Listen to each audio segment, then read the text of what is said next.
Okay, so we've got the palette out here. It comes in two parts. We've got the part that you squeeze the paint into and then the mixing wells. So I've got a bunch of primaries here that I'm just going to pop in to the palette. So let's have a go. So it fits pretty much directly into the little pans. So popped in a little bit of that yellow there. That's a bit of permanent yellow. And I've also got some yellow ochre.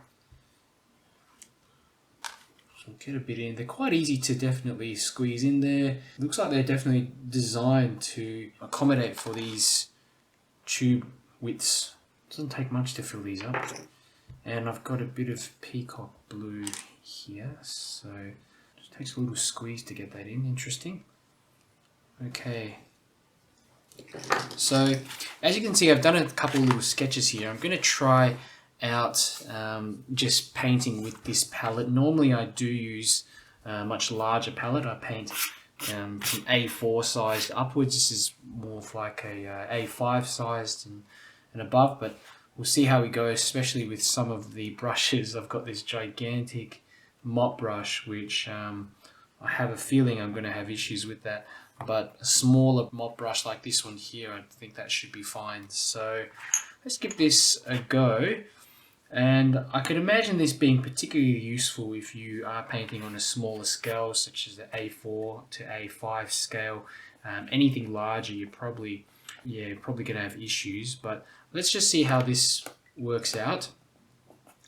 A little bit of this blue, and I'll mix that in here.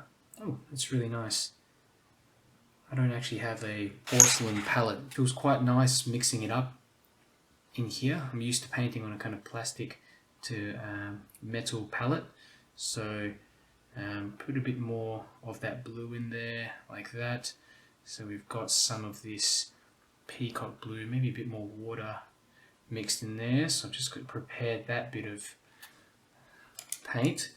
Let me try and get some of the red now and just pop that in this side. Mix some water around in there. Maybe drop in a teeny bit of the yellow to get a kind of orangey colour. Okay, more water mixed in there. Okay, great. So let's try something like this flat brush, how this is going to go. If I pick, so I'm able to pick up the paint straight from the palette with this number 8 flat brush. I'm quite surprised. They look small, but yeah, it looks like the only thing that I might have issues with is maybe this larger brush. Let me just try to dry this one off and see how that fits. This is a 3/4 flat brush.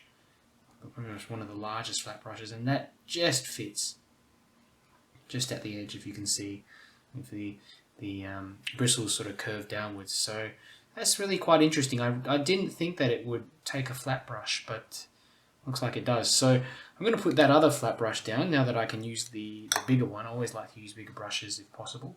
We're going to go through and over this top area, I'm just going to pop in a bit of this red and water this down more. This is too sort of bright. I might put a little bit of yellow in there as well. Just want to get a nice warm colour here in the sky. There we go.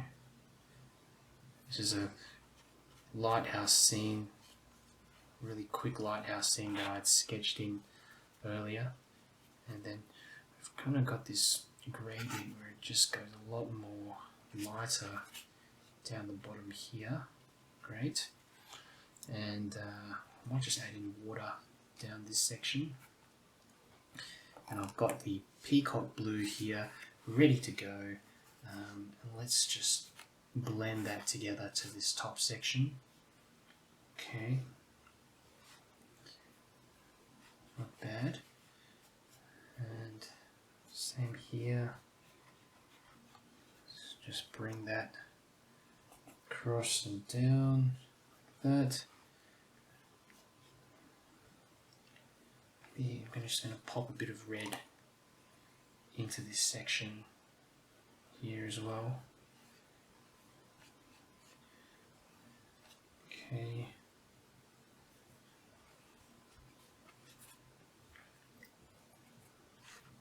Maybe get in little indications of just like a cloud or something coming in on top like that. Okay. Great, just bring this blue further down here. And it's definitely sufficient, this mixing well, to get pretty much the right quantity of paint around. If I'm picking it up directly from there, I think I'd probably have some troubles, but we can give that a go anyway. I want to see how it will turn out. So if I just pick it up from here, drop it straight in like that, it's still fine. So I mix up all three primaries here, bit of red, bit of blue, bit of yellow, to get myself a kind of darker grey colour. And if I want to mix up a lighter kind of grey colour just with more water here, and even lighter here. Quite versatile, that's for sure. Pop in a bit of the darker grey at the bottom. Bit of a play around like that. Okay. Interesting. Let me just get a little bit of this yellow ochre. Pop that straight in to the lighthouse. Like that.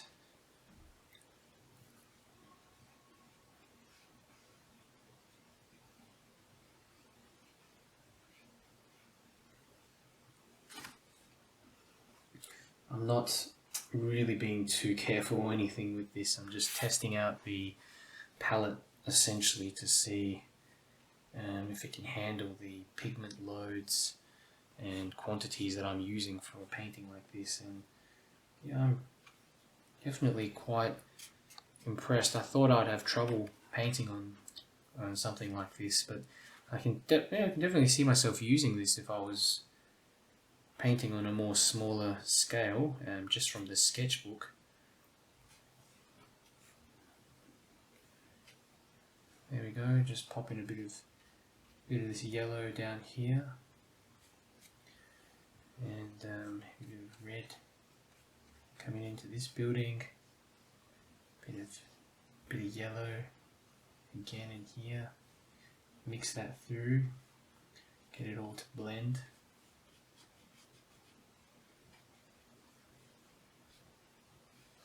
Okay, interesting. And here we can just go with a more kind of grey colour, watered down grey. It's kind of a cool grey, like that. Let it sort of work its way through the scene.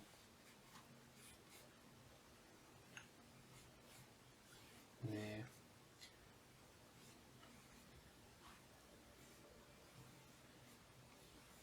Interesting. Okay.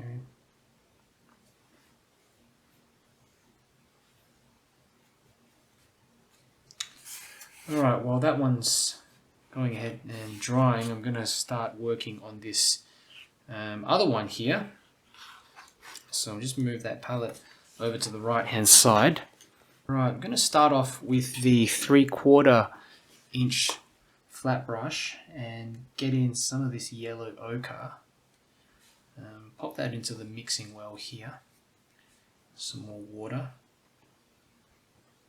like that.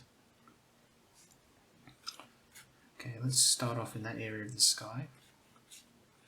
And the buildings I'm going to keep fairly warm as well. Like that. Just a nice warm yellow ochre through here, and drag that down the page. Might want to add in a bit of red as well. There's some areas just to mix it up.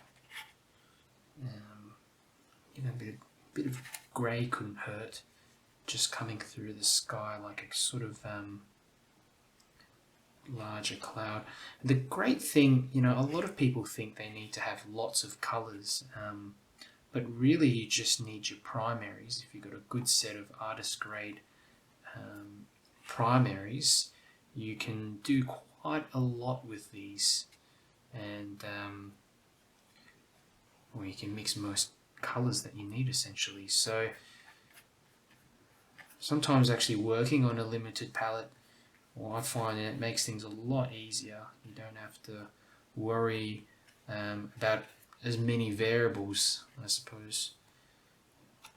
So coming down again, I'm going to need a bit more of that yellow.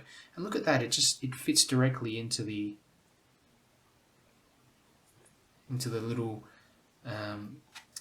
what do you call it, the little holder. So yeah, very surprised with that, because when you look at it, when it first comes out, you think this thing is tiny. How's it gonna sort of hold the paintbrush? But it actually does. So it sort of comes to a tapers in, which allows you to pick it up, your flat brush. So interesting.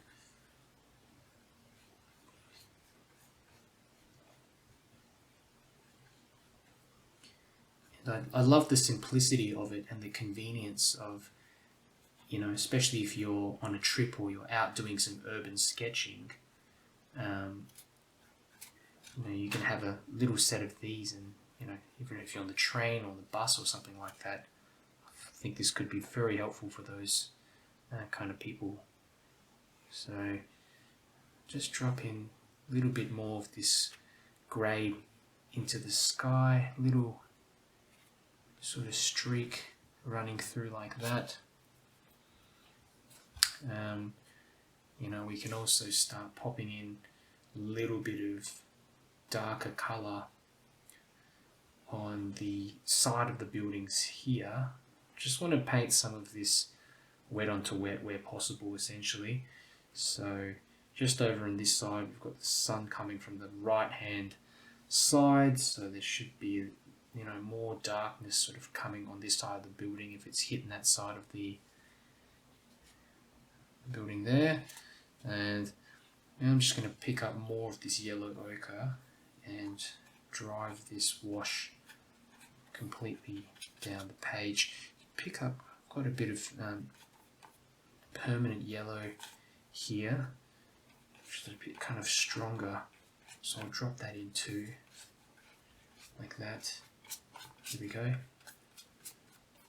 Mix that all the way in to the bottom of the page, and I might also now pick up some of that grey and start working a bit of that. We'll mix up the primaries. We'll get a kind of greyish colour. Mix that down the bottom there. It's almost a warm grey colour. Drop in a little bit of that through here, like that. Okay, and I think for the cars, I'll start getting in a little bit of colour.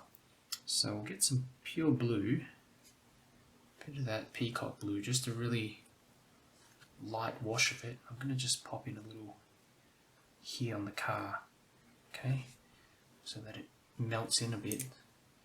And we can go, say, with some of this red here, just drop a bit of that red in for that car next door, like that. And a bit of the grey for the other one here. So there's a little touch of colour.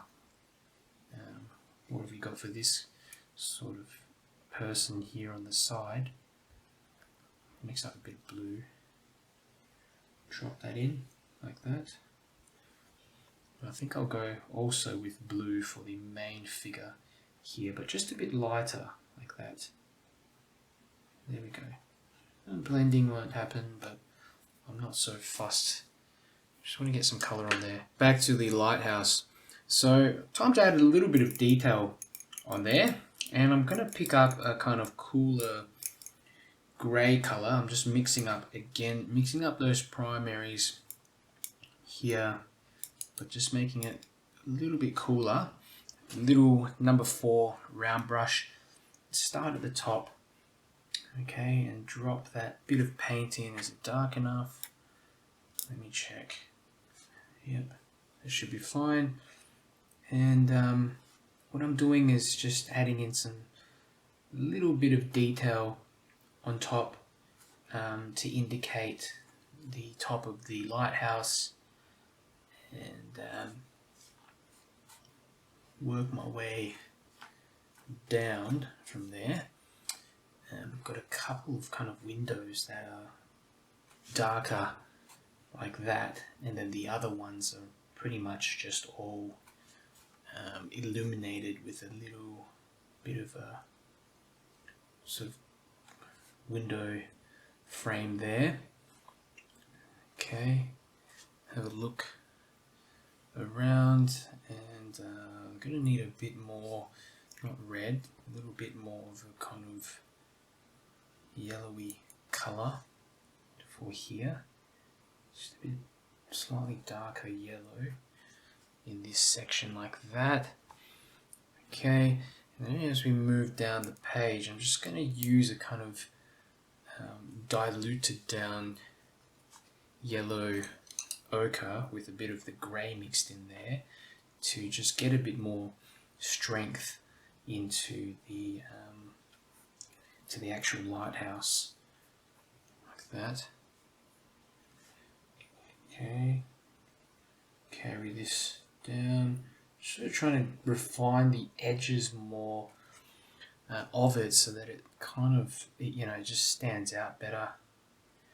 And you know, even got sections like this where it's quite kind of dark underneath, and then you've got some sections where it just kind of joins on under. So I do that kind of thing. And what I'm finding this palette is doing, it's really forcing me to work quite almost straight from the palette. So a lot of my mixing is done straight on the paper. If you can, you know, if you can see, basically it's quite well, the positive of that is you get these really nice mixes that normally, you know, you'd spend all this time on the palette trying to mix up the color. And it's something I always tell my students as well, just to try to let a lot of the mixing happen on your page. So here's more this section underneath there, that there, join that up, and move that yellow, bring that down to the base here.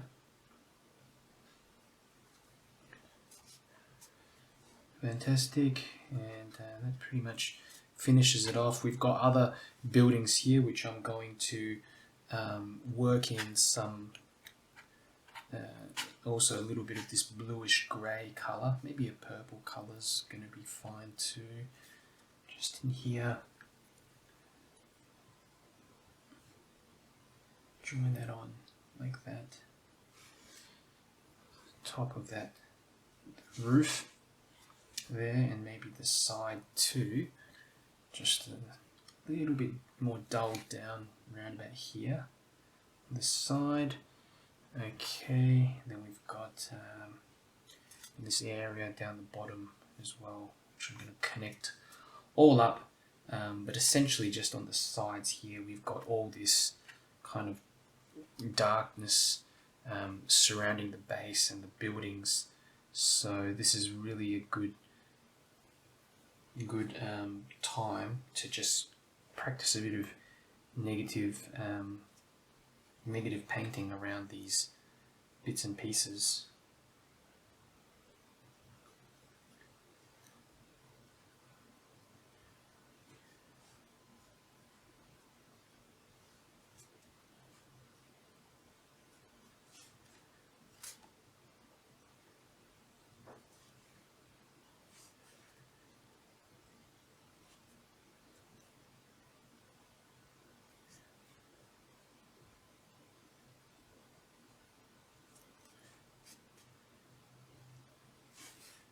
Getting in a few small bits at the bottom.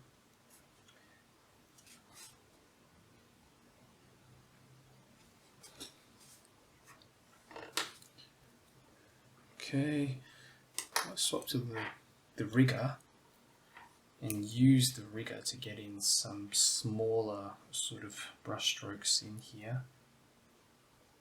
Just run across maybe the buildings a little.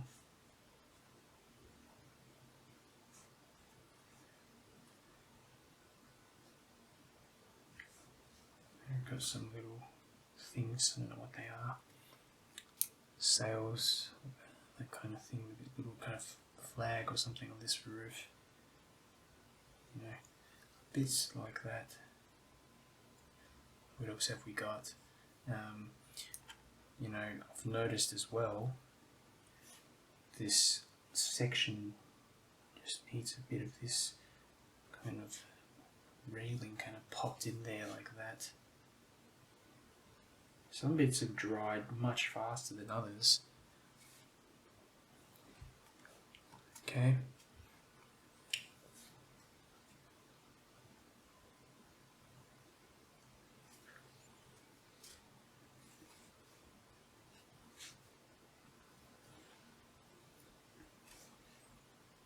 Windows.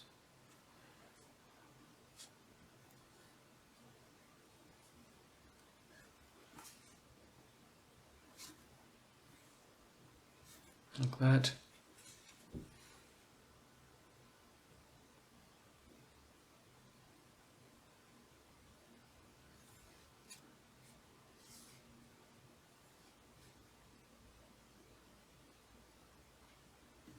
Some little directional lines. We can even pop in some figures. Let me just see what we can do. Maybe pop one in here.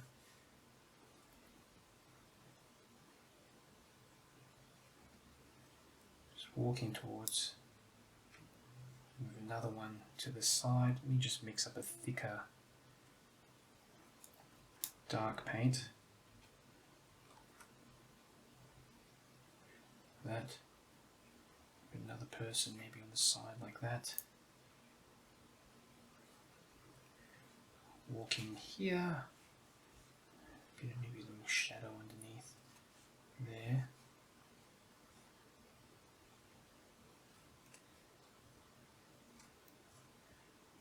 Like that. Could be wearing a cap or something. Okay. Okay, quite interesting. Let's move on to this other one now. I'm going to just start picking up a bit of this greyish colour. I want to make it a more warmer grey actually.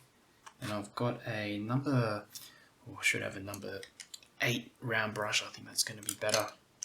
I've got a 10 at the moment, so I'll swap this for a number 8 here.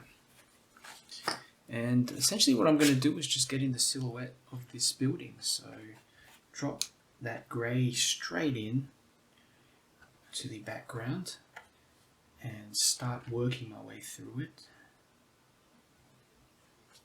That.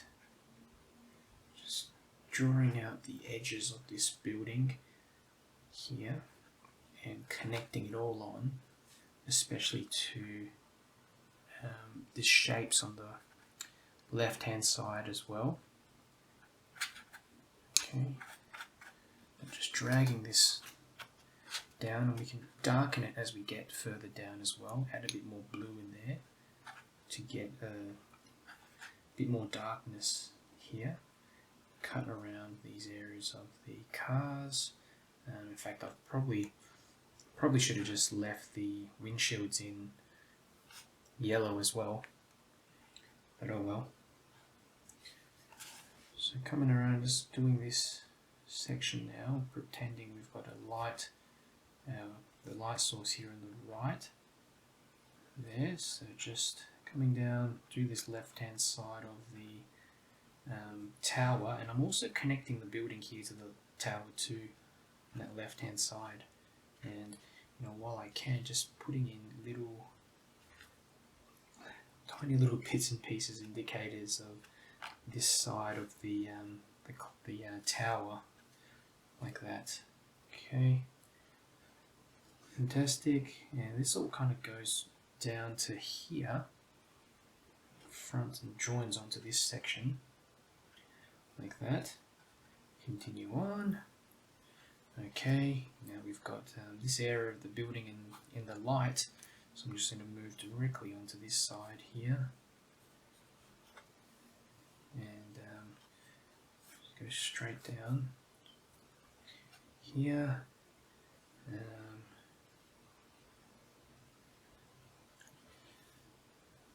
I'll get this whole section actually just darker.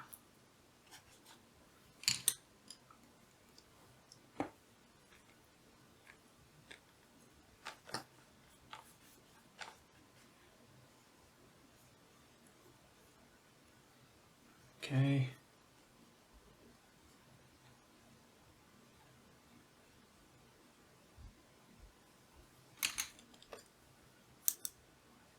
Get a bit of this side part of the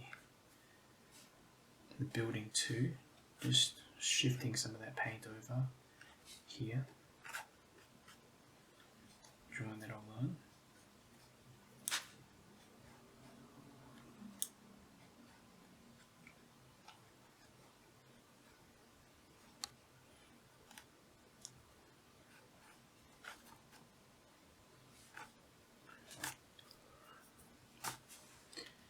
Bit of the road, the sidewalk or whatever it is here, and we've got a bit of road that comes in here too. Just thought I'd get in some little marks on the ground and bits and pieces, perspective lines, that sort of thing, rubble and stuff on the ground. I don't overdo it. Okay. And start working on the cars and the wheels. Let's mix some more of this grey. So 3 primaries, just chuck them all in like that. Needs a bit more blue. You get the idea of it. So mix them together. Whether you want to make a kind of darker grey colour that's warmer or cooler, just add whichever primaries you want, depending on the hues. Just pop in here a little bit of the car, the underneath sort of wheels and stuff here as well. So just joining all this on. I think that car's probably the most important there. Okay, great. Just a little sort of shadow running towards the back. We've got this figure here. Going to draw in the legs on like this, kind of just walking. Where's the head? Maybe somewhere here. And we've got this figure here.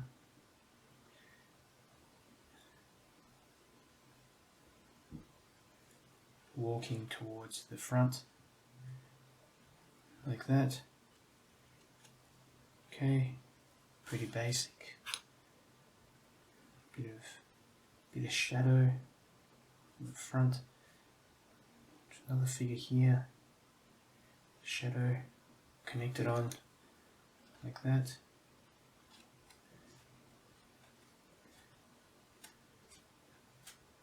The hat and the hoodie off to the side there.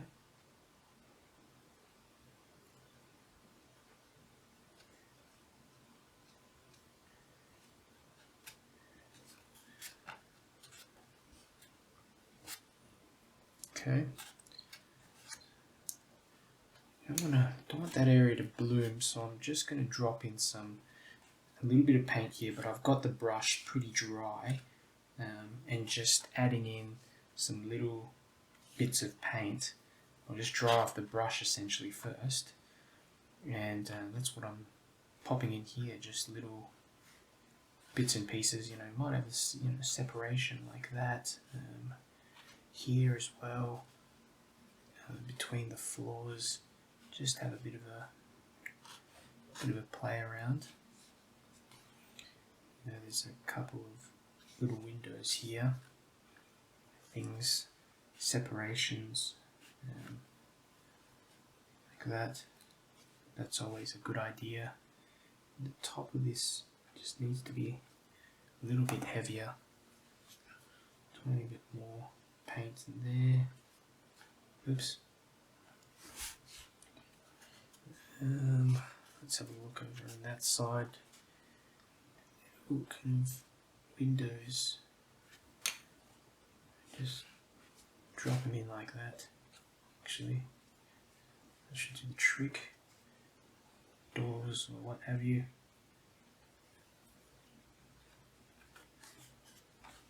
Okay, and we've got some other ones here, just windows and that sort of thing. I'm just being more a little quicker with these. There's a balcony here too, so I'm going to just indicate a little section like that. Then there's a window up the top of the balcony here too, and one below, larger sort of window, larger kind of door here.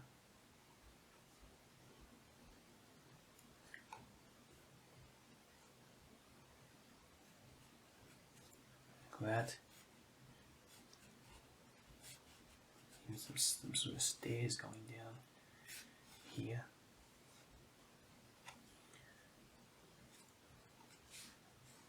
Okay.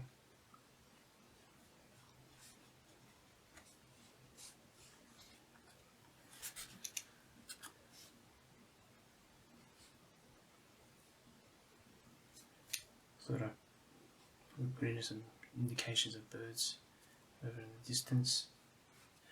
Well, I'm actually quite pleased with these two simple sketches and how the palette performed. And one of the really interesting side effects is that it's actually made the paintings a lot more vibrant, because I'm actually doing a lot of the mixing on the paper itself. And I definitely recommend this if you are looking for something more compact and also has the versatility to handle up to A4 size. You could probably use it for A3, but you'd be pushing it because especially for really large washes, unless you work on smaller details and slowly paint in a watercolor, I find I use larger washes and it's going to be very difficult to get a large wash in. Other than that, it's a fantastic little product, and there's nothing out there that's quite similar to this as far as I know. So I like the way that I can arrange my primaries and the complementaries next to each other, and I'll definitely be using this again. If you like this video, check out the playlist on the right. I release new tutorials and art supply reviews each week to help you progress faster in your watercolor journey.